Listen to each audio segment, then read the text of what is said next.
Chapitre 165 L'élection des 12 apôtres. Le 16 mai 1945. L'aube blanchit les montagnes et semble adoucir cette pente sauvage où l'on n'entend que le bruit du petit torrent qui bondit au fond, rugissement qui, répercuté par les monts truffés de cavernes, résonne bien particulièrement. À l'endroit où on fait halte les disciples, on n'entend qu'un timide bruissement dans les frondaisons et les plantes. Celui des premiers oiseaux qui s'éveillent ou des derniers animaux qui regagnent leur tanière. Une bande de lièvres ou de lapins sauvages en train de ronger un mûrier bas s'enfuit effrayée par la chute d'une pierre. Puis ils reviennent prudemment, en tendant l'oreille pour écouter le moindre bruit. Voyant que tout est paisible, ils retournent à leur buisson. La rosée humecte feuillage et pierres, et la forêt exhale une forte odeur de mousse, de menthe et de marjolaine. Un rouge-gorge descend jusqu'au rebord d'une caverne à laquelle une pierre en saillie sert de toit, et bien droit sur ses pattes soyeuses, prêt à s'enfuir, il bouge la tête, regarde à l'intérieur, regarde par terre, lance quelques tchip-tchip interrogateurs et gourmand à la vue de miettes de pain par terre. Mais il ne se décide à descendre que lorsqu'il se voit devancé par un gros merle qui s'avance en sautillant de biais. Avec son air de gamin et son profil de vieux notaire à qui il ne manque que des lunettes pour faire vrai, il est amusant. Alors le rouge-gorge descend lui aussi et se met derrière ce hardi monsieur qui, de temps à autre, plonge son bec jaune dans la terre humide à la recherche d'archéologie comestible, puis s'en va sur un tchop en un bref sifflement tout à fait polisson. Le rouge-gorge se gave de miettes et semble ébahi de voir le merle, qui est entré avec assurance dans la caverne silencieuse, en ressortir avec une croûte de fromage qu'il bat tant et plus sur une pierre pour la fragmenter et s'en faire un copieux repas. Puis il retourne à l'intérieur, jette un regard furtif, et comme il ne trouve rien, il fait un beau sifflement moqueur et s'envole finir son chant sur la cime d'un rouvre dans l'azur du matin. À son tour, le rouge-gorge s'envole à cause d'un bruit qu'il entend venir de l'intérieur de la caverne. Et il reste sur une petite branche qui pend au-dessus du vide. Jésus s'avance sur le seuil et émiette du pain en appelant doucement les oiseaux par un sifflement modulé qui imite bien le pépiment de plusieurs petits oiseaux. Puis il s'écarte, monte plus haut et s'immobilise contre une paroi rocheuse pour ne pas effrayer ses amis qui descendent vivement. D'abord le rouge-gorge, puis beaucoup d'autres de différentes espèces. J'aime à penser, et j'en ai fait l'expérience, que les animaux les plus méfiants n'hésitent pas à s'approcher de ceux que d'instinct ils reconnaissent non pas comme des ennemis, mais comme des protecteurs. L'immobilité de Jésus ou même son regard font que bien vite, les oiseaux sautillent à quelques centimètres de lui. Le rouge-gorge, maintenant rassasié, vole au-dessus du rocher où s'appuie Jésus, s'agrippe à un brin de clématite et se balance au-dessus de Jésus avec le désir de descendre sur sa tête blonde ou sur son épaule. Le repas est fini. Le soleil dore le sommet des montagnes, puis les plus hautes branches des fourrés, tandis que la vallée est encore plongée dans la pâle lueur de l'aube. Satisfaits et repus, les oiseaux s'envolent vers le soleil et chantent à plein gosier. Maintenant, allons réveiller mes autres enfants, dit Jésus. Comme sa grotte est la plus élevée, il descend et passant d'une grotte à l'autre, il appelle par leur nom les 12 dormeurs. Simon, Barthélemy, Philippe, Jacques et André répondent aussitôt. Matthieu, Pierre et Thomas sont plus lents. Et alors que Jude vient à la rencontre de Jésus dès qu'il le voit sur le seuil, déjà prêt et bien éveillé, l'autre cousin, Judas et Jean, dorment à poings fermés, à tel point que Jésus doit les secouer sur leur lit de feuillage pour les réveiller. Jean, appelé le dernier, dort si profondément qu'il ne reconnaît pas celui qui l'appelle. Dans les brumes de son sommeil à demi interrompu, il marmonne « Oui, maman, j'arrive tout de suite. » Puis il se retourne. Jésus sourit, s'assied sur la couche de feuilles ramassées dans les bois et se penche pour déposer un baiser sur la joue de son Jean, qui ouvre les yeux et reste un instant ébahi de voir Jésus. Il s'assied d'un seul coup et dit « Tu as besoin de moi ? me voici. Non, je t'ai réveillé comme tous les autres, mais tu m'as pris pour ta mère, alors je t'ai donné un baiser comme une mère. Jean ne porte que ses sous-vêtements, car il a mis son habit et son manteau comme couverture. Il saisit Jésus par le cou, se réfugie contre lui, la tête entre l'épaule et la joue, et s'exclame « Oh, pour moi, tu es bien plus qu'elle. Je l'ai quittée pour toi, mais toi, je ne te quitterai pas pour elle. Elle m'a enfanté sur la terre, mais toi, tu m'enfantes au ciel. Ah, je le sais bien. » Que sais-tu de plus que les autres? Ce que le Seigneur m'a dit dans cette grotte.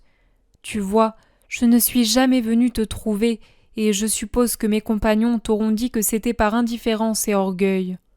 Mais ce qu'ils pensent ne m'intéresse guère. Je sais que tu connais la vérité.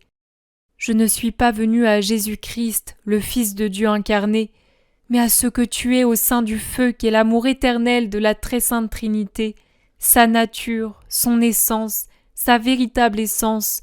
Je suis venu à ce que tu es, toi la deuxième personne de l'ineffable mystère qui est Dieu, et que je pénètre, car il m'a aspiré à lui, je l'ai toujours eu avec moi.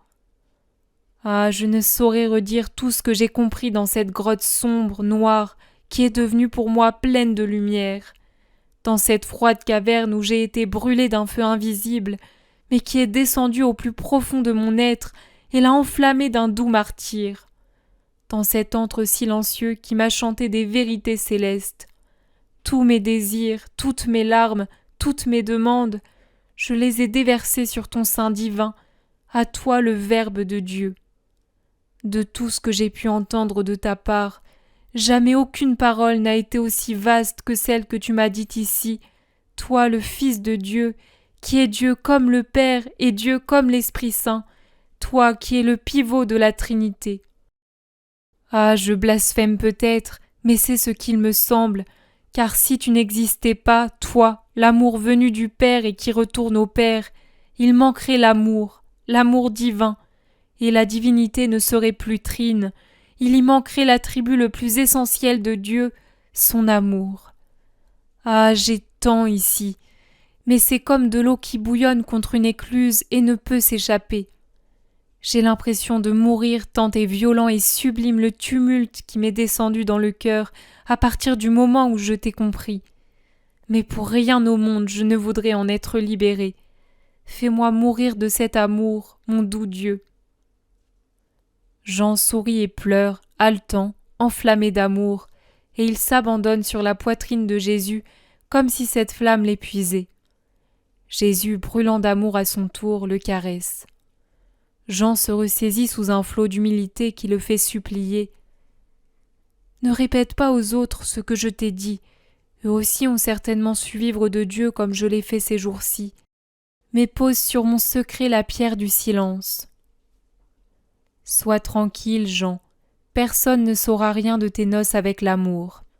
Habille-toi et viens, nous devons partir. Jésus sort sur le sentier où les autres se trouvent déjà. Leurs visages paraissent plus vénérables, plus recueillis. Les plus âgés ressemblent à des patriarches. Les jeunes ont quelque chose de plus mûr, de plus digne, ce qu'auparavant leur jeunesse dissimulait. Judas regarde Jésus avec un timide sourire sur un visage marqué par les larmes. En passant, Jésus lui fait une caresse. Pierre ne parle pas. C'est si étrange chez lui que cela étonne plus que tout autre changement. Il regarde attentivement Jésus, mais avec une dignité nouvelle qui paraît lui agrandir le front aux tempes, un peu dégarnies, et rendre plus sévère son regard où jusqu'alors brillait toujours une lueur de malice. Jésus l'appelle à venir auprès de lui et le tient tout proche en attendant Jean qui sort finalement. Je ne saurais dire si son visage est plus pâle ou plus rouge, mais toujours est-il qu'il y brille une flamme qui n'en change pas la couleur mais est pourtant visible. Tous le regardent. « Viens ici près de moi, mon Jean, et toi aussi, André, et toi, Jacques, fils de Zébédée, puis toi aussi, Simon, et Barthélemy, Philippe, et vous, mes frères, et puis Matthieu. Judas, viens là, face à moi. Thomas, viens ici. Asseyez-vous. j'ai à vous parler. » Calmes comme des enfants, ils s'asseyent, tous un peu absorbés par leur monde intérieur, et pourtant attentifs à Jésus comme jamais ils ne l'ont été. « Savez-vous ce que je vous ai fait ? Vous le savez tous. Votre âme l'a dit à votre raison.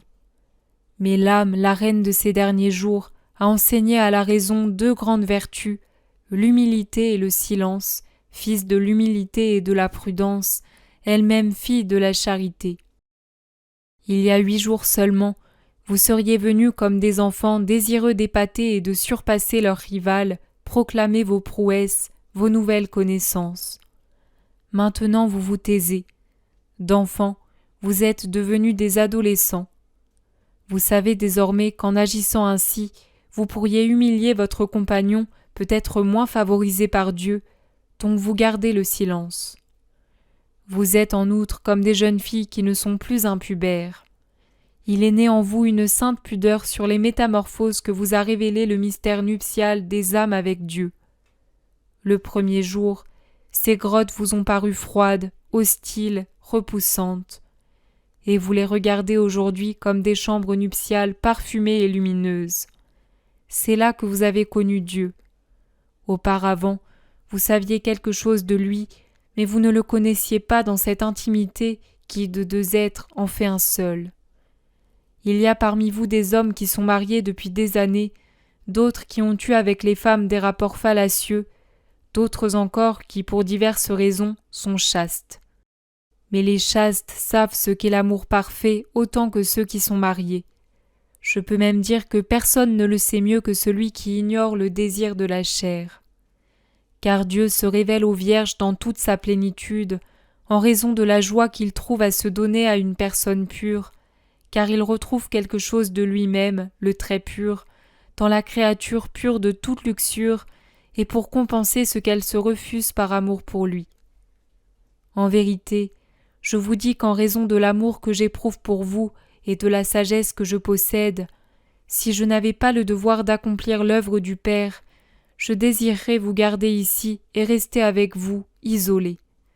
Je serais alors certain de faire rapidement de vous de grands saints, sans plus de défaillance, de défection, de chute, de ralentissement ou de retour en arrière. Mais je ne puis, je dois partir, vous devez partir. Le monde nous attend, ce monde profané et profanateur qui a besoin de maître et de rédempteur. J'ai voulu vous faire connaître Dieu pour que vous le préfériez de loin au monde dont toutes les affections ne valent pas un seul sourire de Dieu.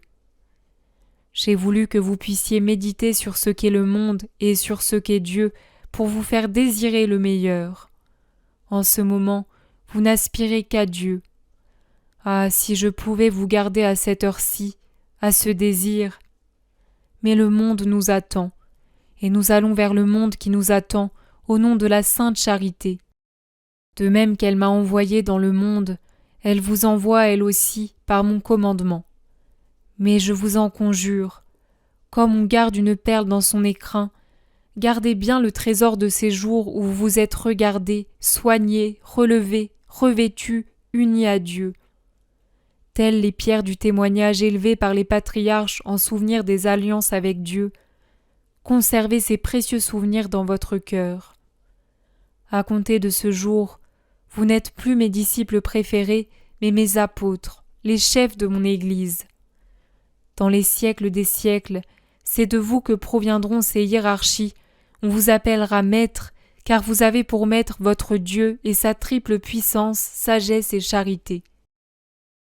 Je ne vous ai pas choisi parce que vous êtes les plus méritants, mais pour tout un ensemble de raisons qu'il n'est pas nécessaire que vous connaissiez aujourd'hui. Je vous ai choisi à la place des bergers qui sont mes disciples depuis l'époque où j'étais un bébé vagissant. Pourquoi donc ? Parce qu'il convenait de le faire. Il y a parmi vous des Galiléens et des Judéens, des hommes instruits et des ignorants, des riches et des pauvres. Tout cela du point de vue du monde. Afin que l'on ne puisse m'accuser d'avoir préféré une seule catégorie de disciples. Mais vous ne suffirez pas pour tout le travail à accomplir, ni maintenant ni plus tard. Vous n'avez pas tous présent à la mémoire un passage du livre. je vous le rappelle. Au 2e livre des Paralipomènes, au chapitre 29, il est raconté comment Ézéchias, roi de Juda, fit purifier le temple. Après cette purification, il fit faire des sacrifices pour les péchés, pour le royaume, pour le sanctuaire et pour Juda, après quoi commença l'offrande individuelle. Mais comme les prêtres ne suffisaient pas pour les immolations, on appela à l'aide les Lévites, consacrés par un rite plus court que les prêtres. C'est ce que je ferai. Vous êtes les prêtres que moi, le prêtre éternel, j'ai longuement et soigneusement préparés. Mais vous ne suffisez pas à la tâche toujours plus vaste des immolations individuelles à leur Seigneur Dieu. C'est pourquoi je vous associe ceux qui restent disciples, ceux qui attendent au pied de la montagne, ceux qui sont déjà un peu plus élevés, ceux qui sont répandus sur la terre d'Israël et seront plus tard disséminés aux 4 coins du monde. Il leur sera attribué des fonctions de même importance, car si la mission est unique, leur classement aux yeux du monde sera différent, mais pas aux yeux de Dieu auprès de qui réside la justice. Ainsi, le disciple obscur, ignoré des apôtres et de ses confrères, qui vivra saintement en conduisant des âmes à Dieu, sera plus grand que l'apôtre renommé connu qui n'aura d'apôtre que le nom et rabaissera sa dignité apostolique en poursuivant des buts humains. La tâche des apôtres et des disciples sera toujours celle des prêtres et des lévites d'Ézéchias. Pratiquer le culte, abattre les idolâtries, purifier les cœurs et les lieux, annoncer le Seigneur et sa parole. Il n'est pas de tâche plus sainte sur la terre, ni de dignité plus élevée que la vôtre. C'est bien pour cette raison que je vous ai dit, écoutez-vous, examinez-vous. Malheur à l'apôtre qui tombe, il entraîne beaucoup de disciples qui à leur tour entraînent un nombre encore plus grand de fidèles. Cette ruine grossit sans cesse, comme une avalanche qui tombe ou le cercle qui s'étend sur le lac si l'on lance des pierres au même endroit. Serez-vous tous parfaits? Non. L'esprit qui vous anime actuellement durera-t-il? Non. Le monde lancera ses tentacules pour étrangler votre âme. Ce sera la victoire du monde, fils de Satan pour les 5 dixièmes, esclave de Satan pour encore 3 dixièmes, indifférent à Dieu pour les 2 dixièmes qui restent. Cette victoire éteindra la lumière dans le cœur des saints. Défendez-vous tout seul contre vous-même, contre le monde, la chair, le démon. Mais surtout, défendez-vous de vous-même. Soyez en garde, mes enfants, contre l'orgueil, la sensualité, la duplicité, la tiédeur, l'assoupissement spirituel et encore contre l'avarice.